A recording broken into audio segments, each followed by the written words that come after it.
Hello and welcome to The Cultured Bumpkin. So I just got a new podcast streaming software thing called StreamYard, and I love it. This episode is my first one where I use it, but for the first, 45 minutes, I have the mic across the room and I'm all echoey and everything. You can hear me fine, but it's all echoey, so please excuse that. I will get better, I promise.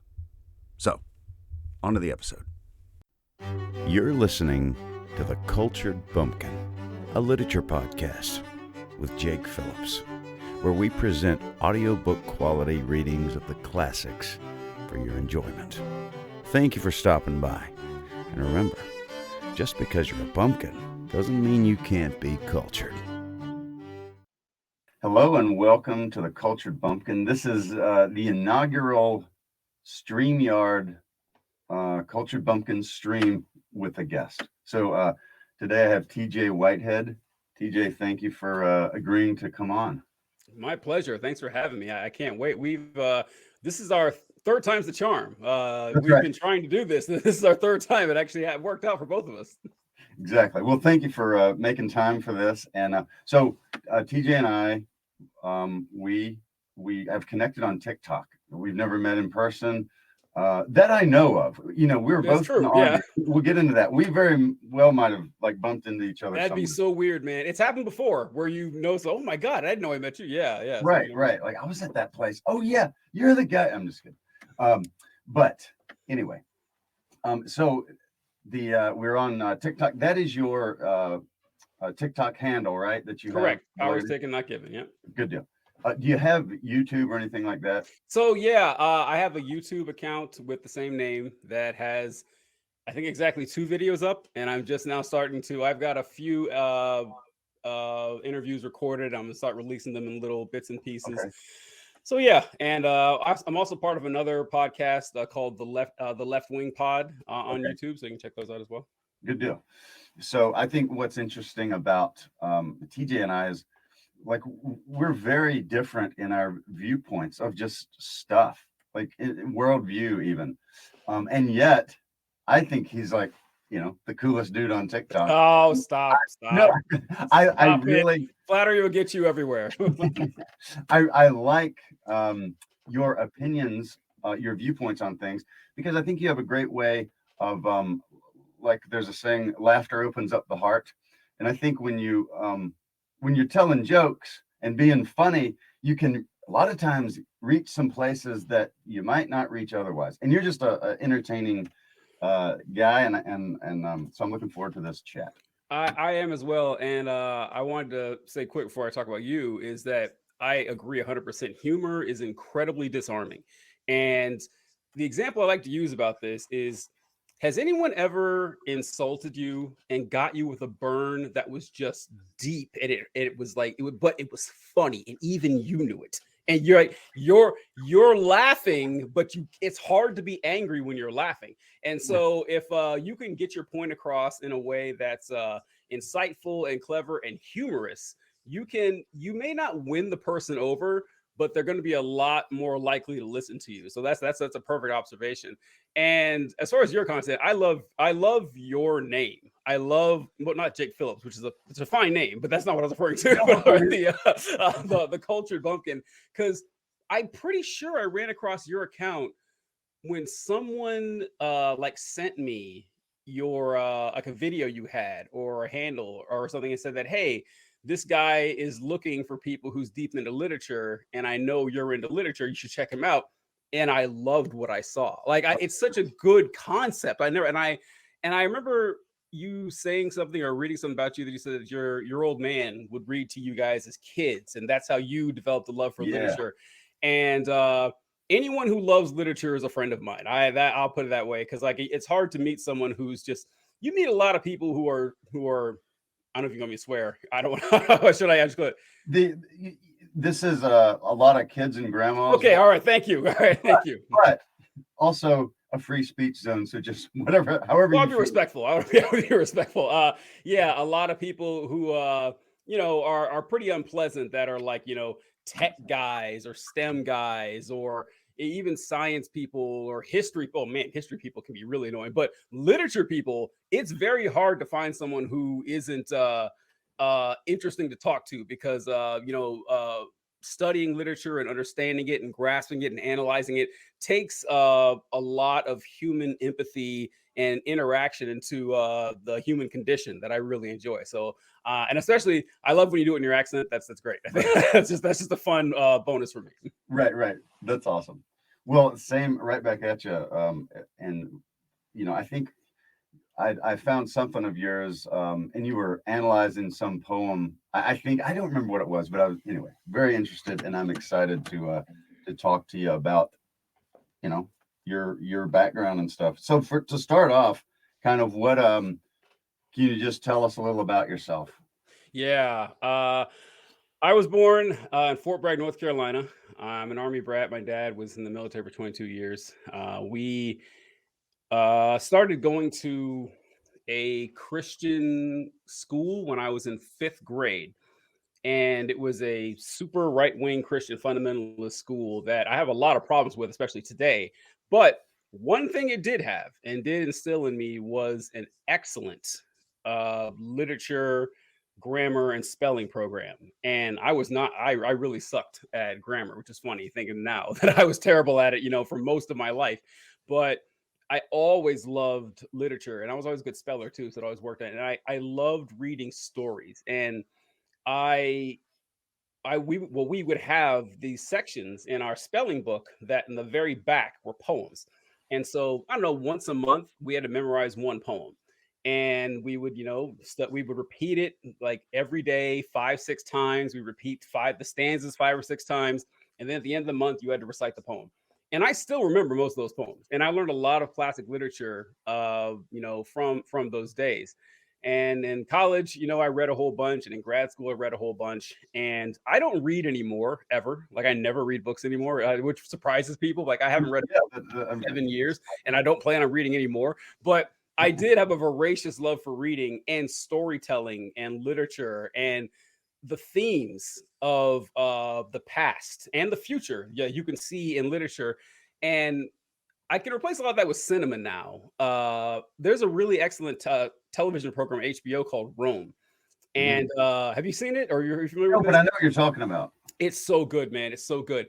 And I really like it because whenever you watch a series about, past important events, the French Revolution, Civil War, stuff like that, it's always told. In our history books are the same way. In our literature, by design, is that it's told through the eyes of the upper class. It's told through the eyes of the literate, of the rich and the powerful, the people in high positions.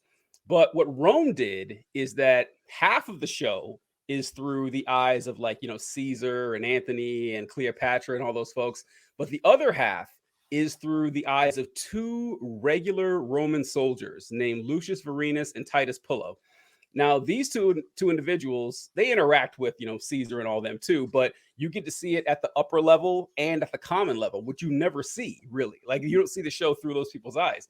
And Pullo and Vorenus were 2 soldiers who Caesar mentioned in his journals.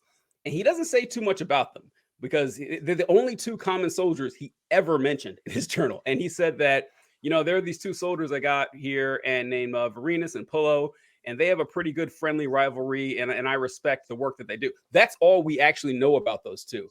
But to take a show and build it around those 2 common people is fantastic. And literature does that pretty well, is that you get to see, but from the show, a lot of things I like watching were the personal interactions and the politics and how very similar it is today, and that we haven't changed all that much in 2,000 years. And, literature is, the pre-cinema version of that. And so that's one reason I enjoy it. Interesting. So what you said right there, that you've done a lot of reading, which is not surprising, but you don't plan on doing it anymore, which is surprising. Why? Why is that? Okay, so there's 2 reasons. A good one and a bad one. Now, the first reason is the good one. And the first reason is that I started figuring out that reading is a decent way to learn, but it's not the most efficient. They're like listening to something or watching something. You can do something else, and it's done a lot quicker. My eyes don't get tired. I don't lose my place while I'm reading and everything. And You just tell me to sit down and read a 500-page book. That is not going to happen. I'm sorry. I'm not going to do it. I have the time. I'm just not going to. And plus, I just read so much over the years that I have a pretty good basis on the stuff that I talk about. Now, I'll read articles. I'll read journals and stuff like that. But like reading a book, basically start to finish, something I never plan on doing. The second reason is a bad one, and that is in high school I started noticing, and I've noticed it my entire life since then, hasn't gone away, that people tend to use the number of books they've read as like an indicator of how smart they are. And that drives me insane because I knew people who's like, I read 35 books this year, and they were the dumbest, least impressive individuals I've ever met in my life. This happens all the time. And so people would just brag about, oh, I read 4 books this month. I read 6 books these last 2 weeks or whatever. And I always hide my power level on this. I never talk about it. And I get to know these people, and they can say what they want about me, but they can't say I'm dumb. They can't. And so they give it. And so then it's like, what was just like, yeah, I haven't read a book in years. I don't read at all. And then, so it kind of just crashes that whole thing down. I like it's like the one petty thing that I like to do is like, yeah, it turns out you don't need to read 10 books, every 6 months to be a smart person. Now, once again, that's not a good reason. Reading books, if you read books, that doesn't mean you're dumb. If you don't read books, it doesn't mean you're dumb. And it doesn't mean I'm smart, but those are my 2 reasons. Okay. Interesting. That's kind of like, when, let's say in the army where you're, doing marksmanship, and there's somebody that's never shot before, didn't grow up on a farm, nothing like that. And then they're the best shot after 5 minutes of instruction. Well, it's kind of disappointing to some of the guys that are. Well, about that, I remember in basic training, our drill sergeant saying that the people who weren't super familiar with firearms actually come in with an advantage because they haven't learned any bad habits. They're not going to be using Kentucky windage, and they're not going to be like comparing it to the way they use it. I don't know if that's true or not, but is it something like that? Well, it's not in your case that you haven't read. You have read. They're just, it's true, yeah. A while back. What I mean is, when you beat someone in an argument and then they find out immediately afterwards, you don't read. Like, yeah. That's very disheartening. It's like the redneck that's going to beat everybody, and then the city kid from New York. Yeah. She's better than him. I always thought that was funny. It is. So, all right, so I'll tell my military story first. I joined the military in 2011, and I was in 10 years. I got out. I medically retired. I had bad hip problems, and they started pretty early, actually. They started like in 2014, and I remember going to our PA. I forget what it's called, like the aid station. The aid station at the unit. I was stationed at Fort Bragg at the time, and I had really sharp pain in my hips. And I was telling, hey, this is a big problem. And so my PA said that, well, I think it's what's called femoral acetabular impingement, which basically meant that my hips were, closing in on the muscle around, or my bones were closing on the muscles, causing an impingement. And I said, okay, well, how can we know if that's what it is? And he says, well, we'll need to get an MRI to check. But if it is what I'm suspecting, you're not going to be able to deploy. We're about to deploy in like 2 months. And I was like, all right, I'm not getting the MRI. I was like, no, I'm not going to do it. And so fast forward like 7 years or something, and my hips are so bad that I have to have them replaced. And I got my hips replaced in 2021, which is bizarre. Like no one, every time I went to like the clinic, everyone there was like north of 65. I'm the only person there. But and so I medically retired then. What about you? I joined in, I guess, 2003 in ROTC. So I had an ROTC scholarship at Mississippi State, and then commissioned in 2007. And then just did a little over 4 years active duty. Got out. I didn't like officers, turns out. Oh, see, that's funny. I liked them more. That's funny. Yeah, that's weird. What was your branch? I was air defense. What was your branch? Okay, I was 19 series, so I was 19 Alpha Cav Scout. Cav Scouts. Okay, all right. Yeah. All right. But I was I was attached with a lot of infantry. And we went to northern Iraq, up in Sinjar in 2009 and 10 was my one deployment. So you got out after your term, your 4 years that you owed for ROTC, or what? Right. I think I was over a little over 4 years, but yeah, I Smart, I did it. smart, smart. I was kind of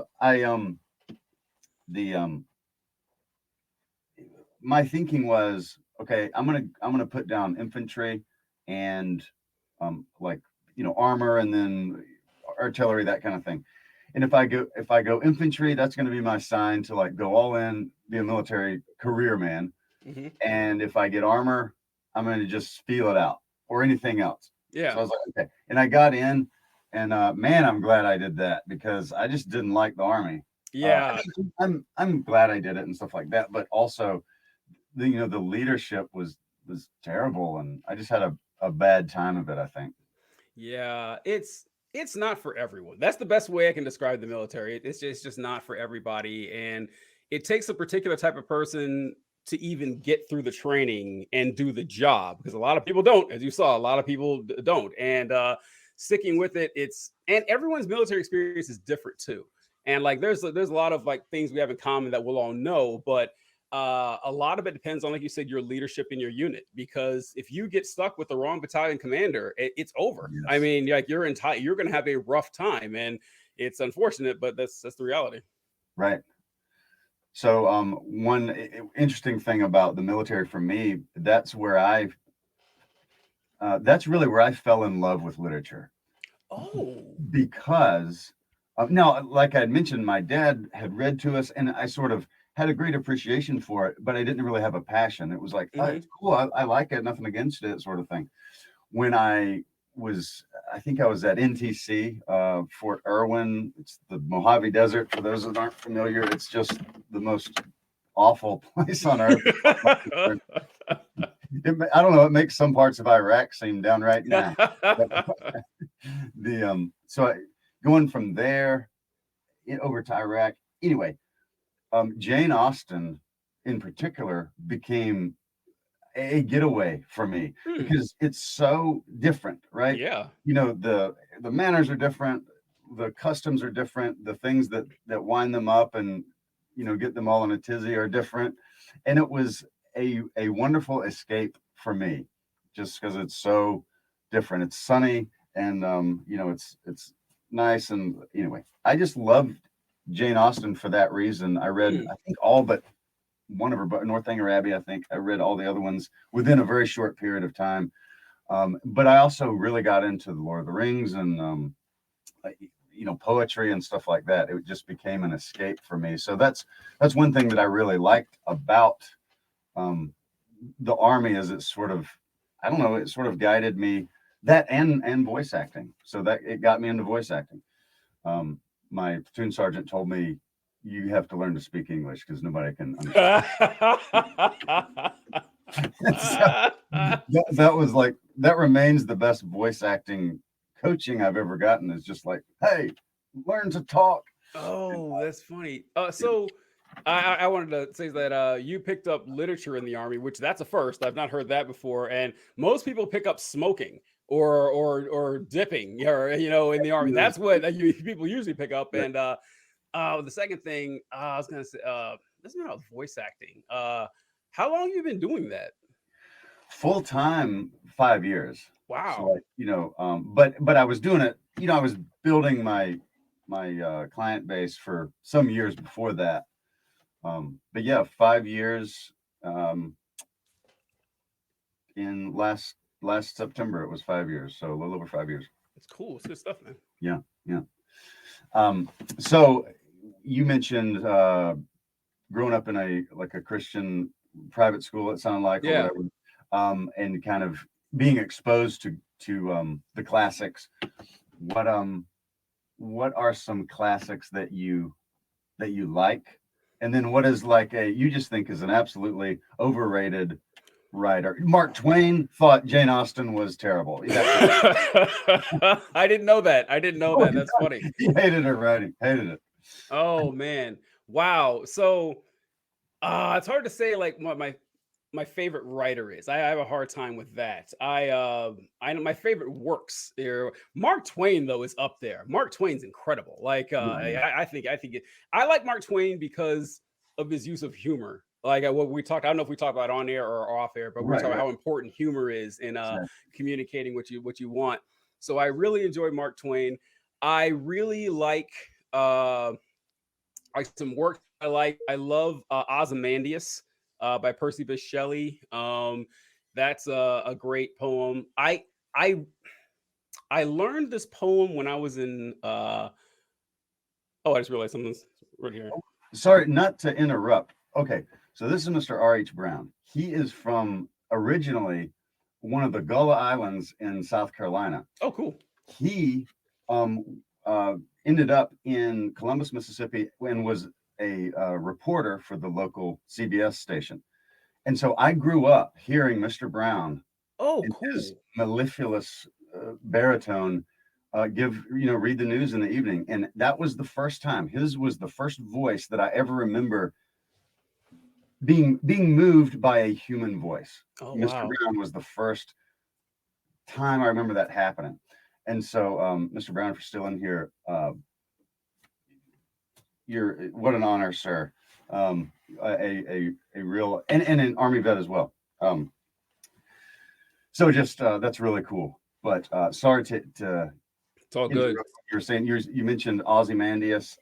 Yeah, I love Ozymandias, and when I was in school, one of the poems I learned was it's up there. It's one of my favorite poems, and it's called "I Have a Rendezvous with Death." And the name of the author escapes me. Alan Seeger, maybe. Seeger, yeah, that's right, Alan Seeger. Yeah, thank you. And I learned the poem, and I thought it was a good poem back then, but I didn't know anything about Alan Seeger. And then I was well into adulthood before I realized that this was a World War I poet. And I love World War I poetry. World War I poetry is fantastic. And I just remember the day it hit me that the last stanza of I Have a Rendezvous with Death is the beginning of it is, I have a rendezvous with death at midnight in some flaming town. Now, when I learned that as a kid, I assumed it was like some metaphor of the end of your life. It was like, oh no, he actually meant I have a rendezvous with death in some flaming town. That was pretty chilling. And then there's another one. Man, I'm blanking on the authors. Do you see why I don't think the author? It's a George something, but he wrote Dolce et Decor Mest. I said you got to read more often. I know I read more often, but I can't remember his last name. But the poem Dolce et Decor Mest. Wilfred Owen. Wilfred Owen. Okay, thank you. And that's another excellent one. And just thinking about the people who went to World War I, and first of what an unnecessary waste of millions of lives World War I was. I mean, just like an indefensible war, as far as war is usually indefensible. This one is obviously so, especially to the damage that it caused. But knowing that you're probably not going to make it out of this, like knowing you're getting up, you're going to go into combat, and people being mowed down left and right all around you. And how the words just sink into those pages, and how powerful they are. It's one thing we're talking about the military again. Whenever this generation, this past like 20 years, went into combat. Look, yeah, it's combat always, and there's always dangers associated with it.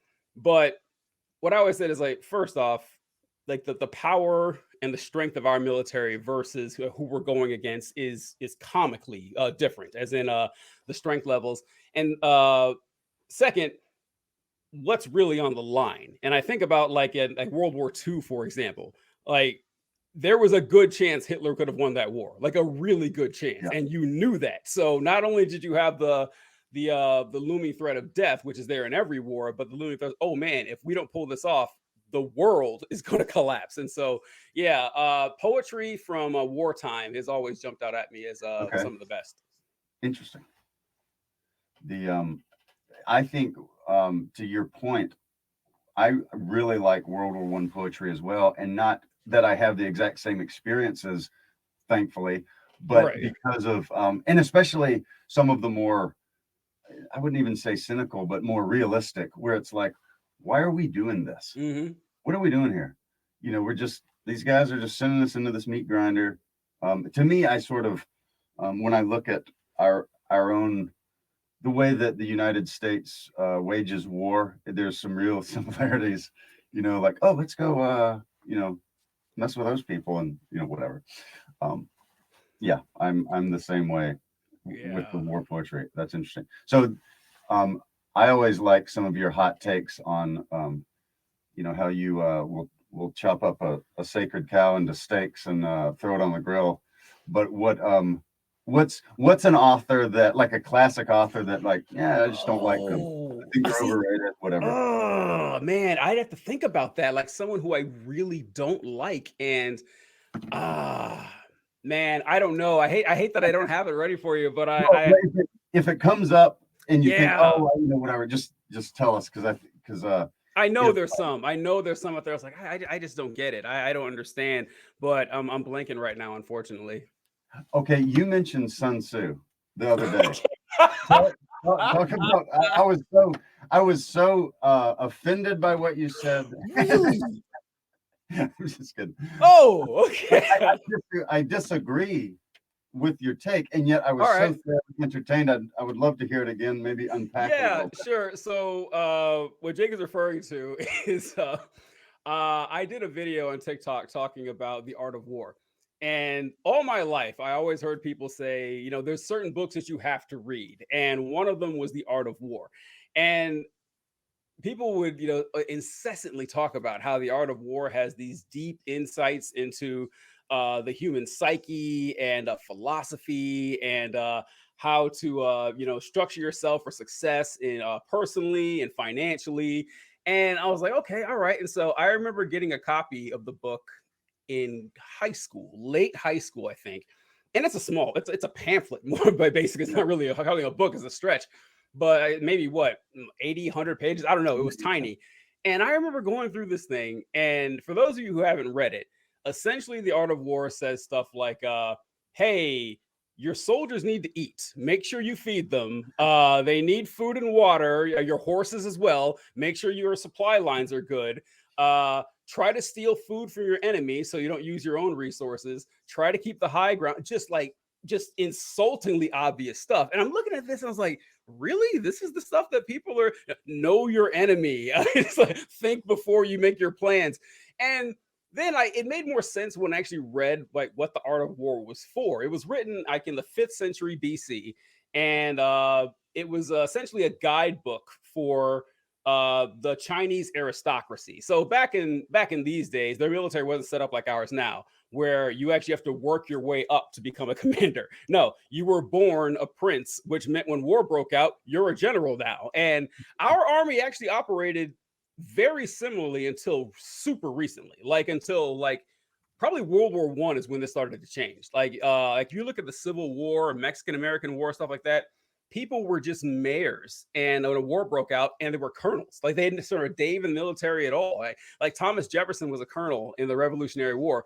Dude, thankfully he was a desk colonel. He never went to the field or anything like that. But that's just how this was. And so, it's 450 BC, and the king tells you, hey, you need to gather up your peasants and send them to war, and you don't know anything about combat.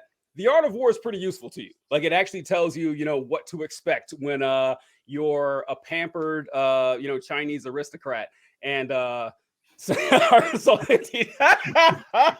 come at me, Sun Tzu. Come at me. You've been dead 2,500 years. I don't care what you have to say. But yeah, so it's like, okay, I get why this book was influential at the time. But for me, for my personal life, use fire to destroy my enemies is not something I'm really interested in reading on how to make my life better. Well, so what were your thoughts? Did you really enjoy the book? And I imagine. To your point, I think that's an excellent point, that it was written for the not for possibly true soldiers, but for rich kids that are about to go off to war. Yeah. And they don't know anything about even, I mean, he probably could have written a book about how to build a fire. It was very like an army manual, and this is going to be, a little bit on the gross side, but in the Army FM, in the section under hygiene, it tells you which direction to wipe your behind. I didn't know that. I remember that. Like that kind of stuff. You know what I'm saying? And that's kind of like, You know, I don't think I need the government telling me which way I need to clean myself. And yet there it is. But I think, you know, in a way, and I've never thought about it like that. Sun Tzu is written for, you know, the upper class who doesn't really know a lot about the world around them and needs some real basic stuff.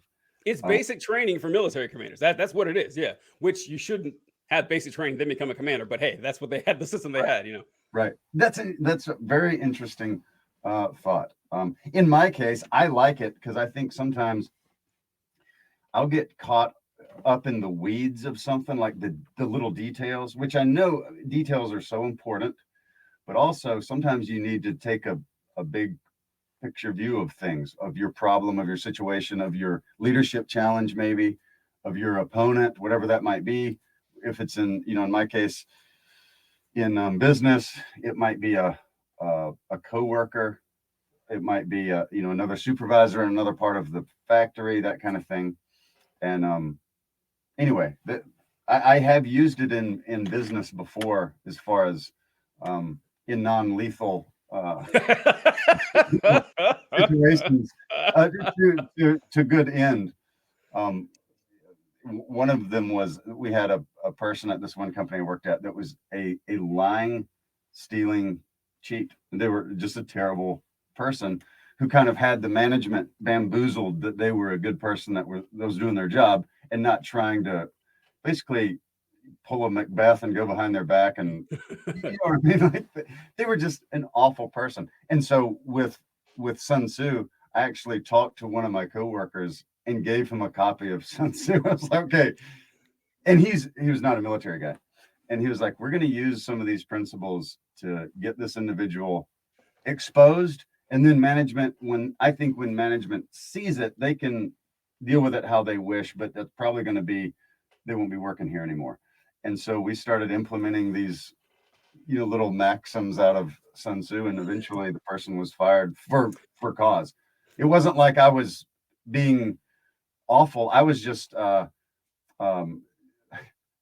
like Jesus told the Pharisees, and it really ticked them off. Now you have no cloak for your sin. Like I drew the cloak back. Look at there, and they got fired. I like that story because basically you had someone who was using Sun Tzu, on an opponent who was apparently following the works of Machiavelli. Like you had the Prince Right, versus exactly. the Art of War. Is basically what you had going on. That's what it was. That's exactly what it was. You sound really clear now. Yeah. I didn't realize my my mic this whole time has been like further away than it should have been. Oh so man. I'm learning so much about like the I know. technology and stuff here with the mic and everything. Like I've done like recordings and I go back and listen to it and I realize my mic was unplugged the whole time. Like, oh man, I did a great show with my first podcast I ever recorded was with a TikTok creator and Coach D Speaks. Okay. And I went back and listened to it and his audio is clear as crystal and mine sounds like I have like 5 marshmallows in my mouth. It is horrible. And it's heartbroken.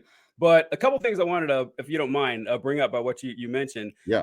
You talked about the Army Field Manual talking about how to wipe yourself, which I don't remember. Then again, the field manual is included in books I didn't read all the way through. Right. I'm not doing that. Like there's sections that I had to know, but I didn't bother reading it all. But my favorite one, well, not my favorite, but one that the Army, listen, for all the flaws of the United States Army, a lot of its organizational structure and evaluations makes a lot of sense. It really does. Like the way your evaluations from your rater and your senior rater and stuff, and right. Like your counselings, it's great. It's a great system. I mean, throwing all the credit to the Army possible, but and some of the field manual stuff and the regulations are absurd, but some are really good. And I was talking to a friend of mine yesterday about this, that the Civil War, I think something like 600,000 soldiers died in the Civil War. And the majority of them died from dysentery. They didn't die in combat. And that's because, people were relieving themselves upstream and drinking the water downstream. And people didn't know that, that would make you sick. And the whole field manual in the Army set up telling you where to put the latrines, how to make sure to keep everything clean. But it's weird that people didn't understand about, how dirty water or unclean water could kill you until like the early night. It was like 1904. It was incredibly recent, and Yeah. before that, people thought it was the smell that made you sick, which is why like the plague doctors, for those of you guys that know, had those weird beaks. They would have the beaks stuffed with potpourri so that they would keep the smell at bay, and because they thought the smell. When and it sounds stupid to us, but you think about it, if you smell something gross, you throw up, and so that's Yeah. probably why they thought that.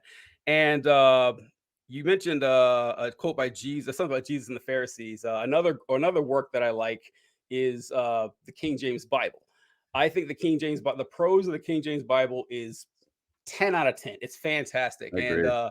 I'm no longer a practicing Christian or even believe in God anymore, but I do love like memorizing a Bible passage doesn't feel well, I don't care what it feels right. It doesn't sound as good from any like modern version than it does in I like the agree. King James. And older versions sound worse too. So it was perfect. And also I finally thought of this. This isn't like this writer himself isn't something that someone I don't like, but a work that everyone loves that I don't. If by Rudyard Kipling. I don't like Okay. that poem. Okay. I don't like that poem. Everybody does, and it's always up there with like the best poems in literature. And it's one that doesn't ring with me. Like I don't like how it sounds at all. It just doesn't work. So it took a while, but I got around to it. Okay.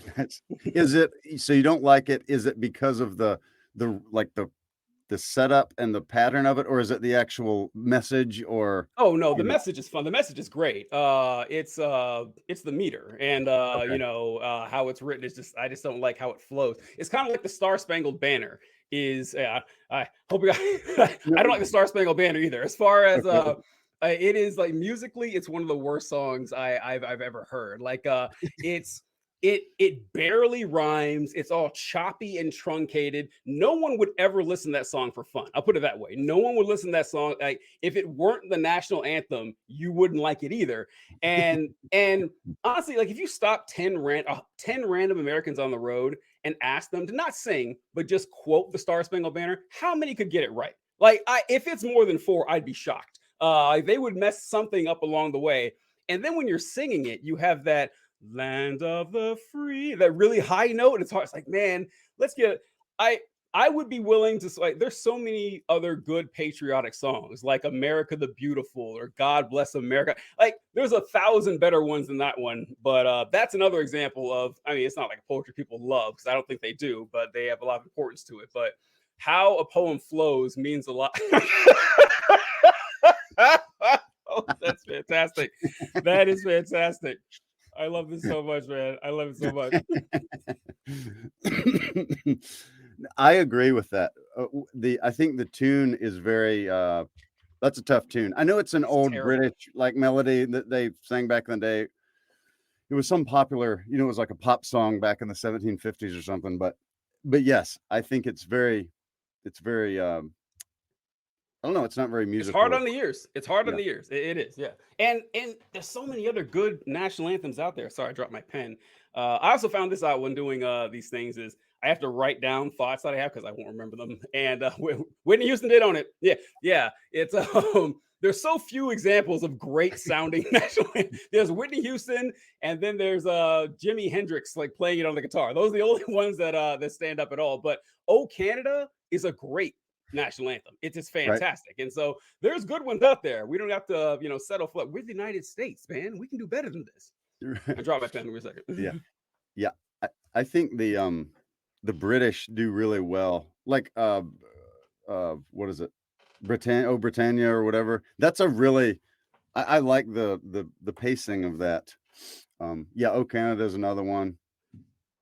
Um God Save the Queen, of course, is great. And they have I don't know, they just have catchy songs too. Like, man, we're letting Great Britain beat us, folks. Come on. Come on. We can do better. In music, I mean, this is we got them. so the and I agree with this comment. I really enjoyed Chris Stapleton's kind of a different, he just took it a different way at the Super Bowl last year. I enjoyed that one. I don't But remember that one. Yeah. it was real. I mean, he's a country artist, but he's got Mhm. this real haunting quality to his voice. And yeah, I mean, it was before the Super Bowl. It's on like I can YouTube, find it. and that Yeah. was a rare time that I remember seeing people like of all demographics Mhm. sort of TikToking it and being like, "This is amazing." Yeah. You So know, oh, sorry, but that actually reminds me because I hate that the song is so hard to sing in 100 different ways, even though everyone's familiar with it. Is that whenever you have like a pop artist or come on, or a musician come on to sing the national anthem, inevitably someone's gonna mess it up because it's so easy to mess up. And when right. people do, they just dogpile on them. Like, oh, can you believe they forgot? Yes, I can believe they forgot the lyrics to a song they never sing. That's hard to sing in the first place. And in front of millions of people, yeah, for the Super Bowl, yeah, they're gonna mess it up, and that bugs me because that happens all the time. So I don't know why people ever sign up to do this, because the odds are that you're gonna pull a Whitney Houston is pretty low, and most likely no one's gonna remember it at all. But if you mess it up, they won't forgive you for the rest of your life, and that's pretty annoying. Right. It's like, beating a crippled kid in a wrestling match. It's kind of like Yeah, exactly. You lose you either might, way. you're not going to win. You've got nothing to gain, everything to Yeah, lose. Um, there. yeah, that's interesting. I think that a reason for that is people think, well, it's the national anthem. Of course I know it. I don't need the lyrics in front of me. And then you get Mhm. out there and then everybody's looking at you and listening. And then your brain works differently, as I have Yep. found. When, it's the things that are normally simple, all of a sudden, no, they ain't simple anymore. Man, I'll, if I'm public speaking or something, I mean, my script is like, here's your name, Jake Phillips. All right, there's all right. So, all right, we've covered some good ground. Talked about overrated classics, Sun Tzu being one. If by Rudyard Kipling absolutely Ah, sucks, according to it's not enjoyable. I don't enjoy if I don't at all. It's another poem I had to memorize, and I hated it. I hated every. In fact, it's one of the few I could not recite, not because it's long, but because I didn't like it, and so it just like my brain pushed it out as quickly as I could. I wanted to get to this real quick for yeah. about the national anthem and how people like. What kind of an American are you for messing up the national anthem? It reminded me of a story of someone else I knew in the military. She was a lieutenant, and she was picked for one of those when they unroll the 50-yard long American flag at Yeah. football games and stuff. And so she was one of the people that did that. And I remember her telling me that it's huge, and you have 80 people carrying this thing. And she just remembers the entire time she was so nervous that she was going to drop this thing and have the flag hit the ground and everything, and people would see it. And then I thought about the absurdity of this. It's like you are wearing a military uniform. You raised your right arm and said that you were willing to die in defense of this country. But if you drop this giant cloth, people are going to say you're a bad American. Like it's so strange, like how much power we put into the pageantry and stagecraft of a patriotism that like we distract ourselves from what is and focus on what's represented. It's pretty crazy, and we do it all the time. And to be technical though, a 50-yard flag is not a real flag, right? So the customs and courtesies, it is a two-sided flag. It's whatever. A flag that they draw out onto the field is not an actual flag because it only has one side to it. And if you look, when they're done, they drop it on the ground and push it up against the stands. And so it's It- like, let's go easy on them because it's even if you are that kind of person, or like you dropped it, you're a bad person. It's not a real flag, and it's yeah. going to be laying in front of the stands in a wrinkled pile. Well, right, you're not supposed to let the flag touch the ground. Absolutely, that's the flag customs and courtesies, but it's not a flag. It's not an actual flag. You know what I mean? It's a and one-sided piece of cloth, and it's going to be piled onto the ground before the game and after the show as well. and and let us here's all right. Here's me going to hot take land again. Here again is like also who cares if the flag actually does touch the ground? Who cares? Like, let's be real here. Like, it's like, I remember when I was in 5th grade, this is one of my earliest, like, agent provocateur moments. I remember in 5th grade, we were learning about flag customs and courtesies. And so they were saying, you hang a flag, if the weather is bad, you take it down. When the flag is tattered, you burn it, you give it an honorable burial and stuff. And so I remember asking, 10-year-old TJ, I'm sitting there, I was like, okay, wait a minute. This is just a cloth though, right? And my teacher's like, well, it's not just a cloth, it's a flag. And I was like, but if we dyed it a different color, then it wouldn't be the flag anymore. Like, it's not like the red, white, and blue isn't an intrinsic property of this object. Like, we just painted, we just dyed these colors, and now I got to treat it better. That doesn't make sense to me. And then about why the flag doesn't touch the ground, like, there's a reason that rule existed, because before the age of radios and communications, you're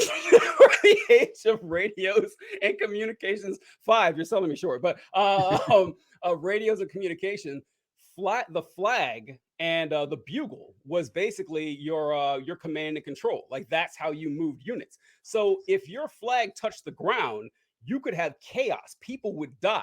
But guess what?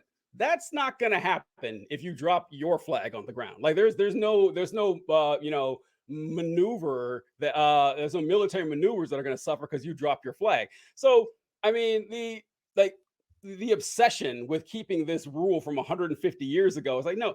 And the Army does this all the time. So I see why, like, they love their customs and courtesies. Like, how you don't stand in front of your formation, and how that was a really big deal. Like, you insulted them. That was always odd to me. Now, I don't know if this is the case, but it makes sense to me that let's say you're Baron von Steuben or whatever, or I'm sorry, Lafayette and everything back in the day, and you're teaching the Americans how to, form an effective military.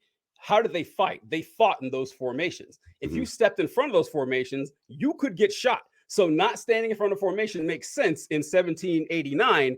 Today, who cares? Like, it's just this thing that we've continued on throughout the years. And we do this a lot with a lot of different ways, but the flag one has always stuck out to me because people like really get charged up about it. It's like, there's really no need to. Right. That what you said about the signaling is very interesting, because that's, like you said, they used to, before radios, they used their command and control, their ability to move troops around in a chaotic environment was through sounds and sights, not radio waves. And so bugles were big, flags were big. I really like history, and one thing that I like about history is the history of the American West. I think it's fascinating. It's terribly sad. Like, there's so many things about it. But there was one battle out west, and I forget exactly where it was, but a Lakota had a warrior had gotten a bugle off of the battlefield and learned to play it. What? Oh, so I don't know. That's cool. Right. So there was this one battle where the cavalry's like, okay, charge. And, there's smoke and, people yelling, and it's chaotic. And so they all start charging. Well, then there's immediately there's the sound to retreat. And so all the guys like back up the hill, like, that's amazing. What are we doing? And this happened multiple times until they realized, wait a second, there's somebody over there that knows. That's so cool, man. That's so cool. Anyway, that's, to me, that's hilarious. He probably was saving lives on both sides. Right. That's so great. When I was in college, I went to a Christian college too, by the way. Like, my indoctrination was strong, like, all the way through. I went to a Christian Bible college, and I had my history instructor. He had us watch this video series called "How the West Was Lost." I love a good play on words too, so I was already in. Like, I didn't know what it was about, but I was like, I love a play on words. But it was basically telling the story of the Old West from the American Indian standpoint, which you don't get a lot of. And so the entire thing was just, their histories and their descendants and their stories. And it was devastating, obviously. Like, it was like a real punch in the gut to watch. And it did help me. I've always loved history too, but it did help me to stop looking at history in the Eurocentric, ethnocentric way that we do tend to look at history. and say, oh yeah, there's other people in the world besides the United States, and they had their opinions of what was going on as well. And this hit me in my unit. In my unit, we had our unit crest was a it was like a bushel of wheat or something, and it had audacia across it, which is Latin for by daring deeds, and it had 12 arrows like on the sides. And it's because our unit was it was the only unit in the army that has a naval banner on their colors, because Interesting. our unit fought in the Barbary Wars in the 1800s with the Navy and the Marines.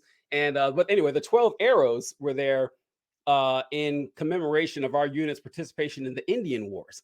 And I was like, ooh, not a good look. I mean, it's like, is that something that we're going to be bragging about, And like, it's right there. And so, yeah, it and the American and the Native American standpoint of history is like, it's severely lacking. People don't think much about it at all. Like, we think about, oh yeah, they're the ones who lost, but we don't actually think about their culture, and outside of the spiritualism thing, like we know about peyote and the peace pipe and stuff like that, but actually through their historical lens is a great way to look at things. Yeah, absolutely. One of my favorite books, I know you'll never read it, but whoever might be watching it might read it, is it's called Sitting Bull: His Life and Legacy by Ernie Lapointe, his great grandson. Oh, cool. And so it has so much stuff in there about not only Sitting Bull, but the Lakota culture and the thought process behind different things they would do. And I've read a lot of books about the subject, but most of them are from, this Cambridge professor that, that kind of thing. And it's like he's talking about dad or his own family, and it just gives it a real personal thing. Let's see. Thank you for coming. It was great having you. Thanks for your input. But he has agreed to come on this podcast in the future. I'm trying to still cool. schedule it up, but that would be really cool to that's cool. Have him on here and talk exactly about that kind of thing. Like, what's some things that if you sort of go through school, you're not gonna hear or whatever.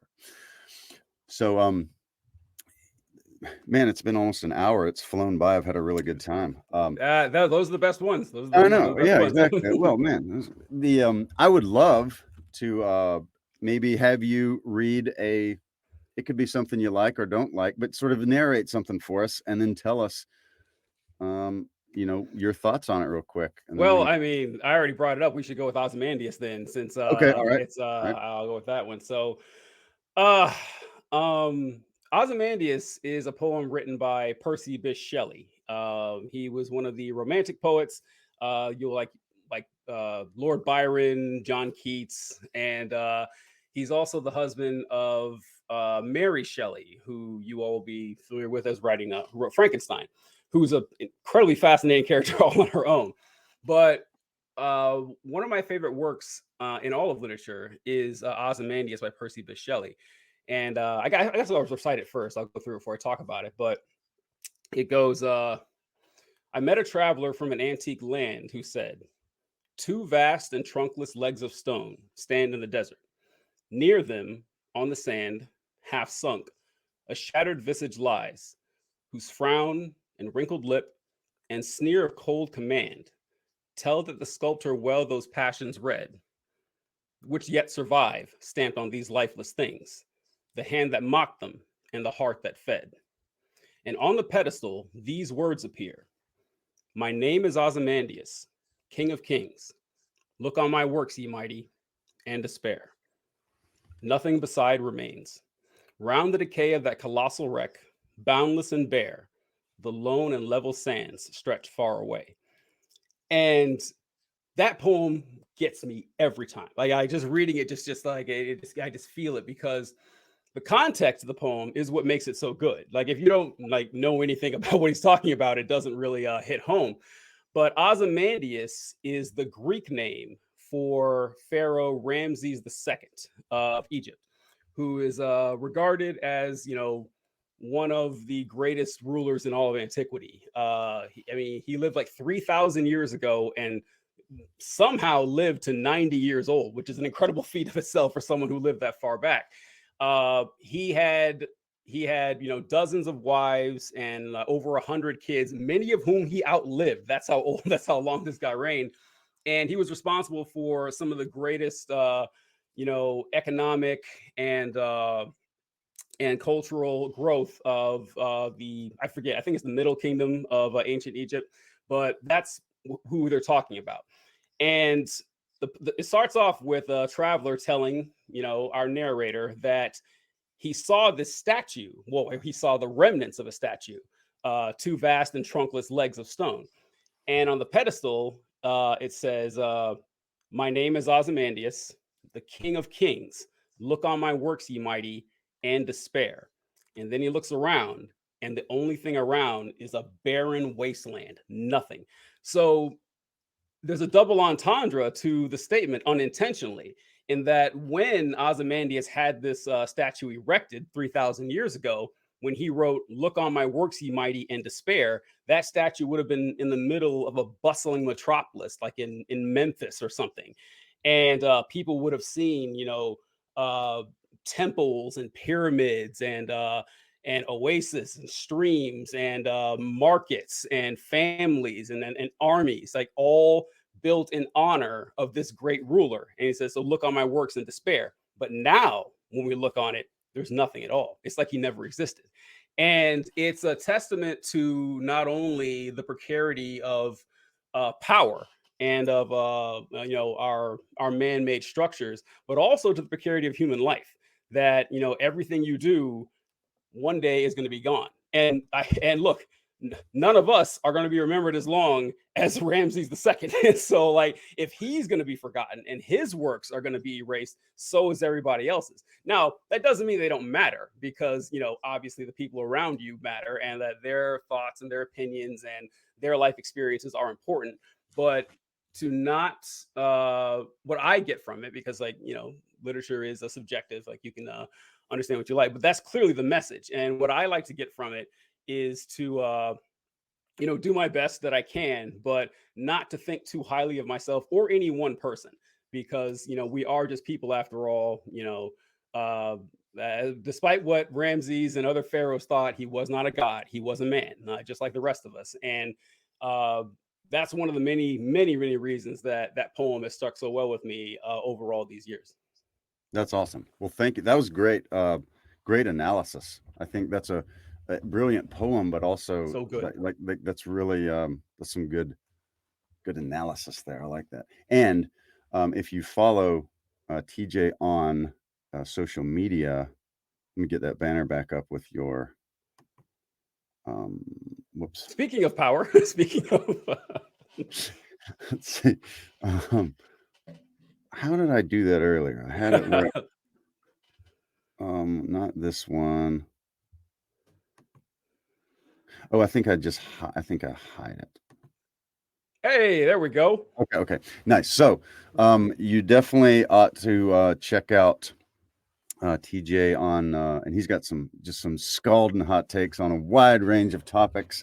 And I need to have you back. We'll talk more. I really have enjoyed this, and you're a great conversationalist, right? Same, right. Actually, I say anytime someone's put a microphone in front of me, I will talk. It's like it's the one thing in life I'm good at. So I would absolutely love to. And I mean, you guys already know with Jake. I'm so used to being on the other side, telling people, hey, this person's really good. They already know about you. But it's like, I really enjoy your work. I love listening to, it's such a simple concept of, even the name, the Culture Bumpkin. I just love it. And reading stuff in those accent, your accent, your native accent is something I've never heard before. And so, and your selection is fantastic. I'm so glad that I ran across your content. Awesome. Well, I appreciate that so much. And if you're watching this live or catching the replay, make sure you go follow TJ, definitely on TikTok. Do you have any other handles, any other places that you can... No, Powers Taken Not Given is where you can find me, TikTok and on YouTube. It's the literature over there is, if you're a literature lover, it's sprinkled in. Like, it comes in every once in a while where I do literature. It's mostly politics, occasionally jokes and history lessons, and the literature gets sprinkled in when it can, but I try my best. Good deal. Good deal. Well, TJ, thank you very much. Thanks so much. I'll click off. I want to mention something after we go offline about your YouTube to link it up and everything. But No thank you problem. very much for watching, and we will talk at you later. You've been listening to The Cultured Bumpkin, a literature podcast with Jake Phillips. Thank you very much for listening. I really do appreciate it. If you enjoyed this, would you mind going and subscribing and leaving a nice review on whatever podcast platform you heard this on? I would really appreciate it. Thank you very much for listening, and we'll see you next time.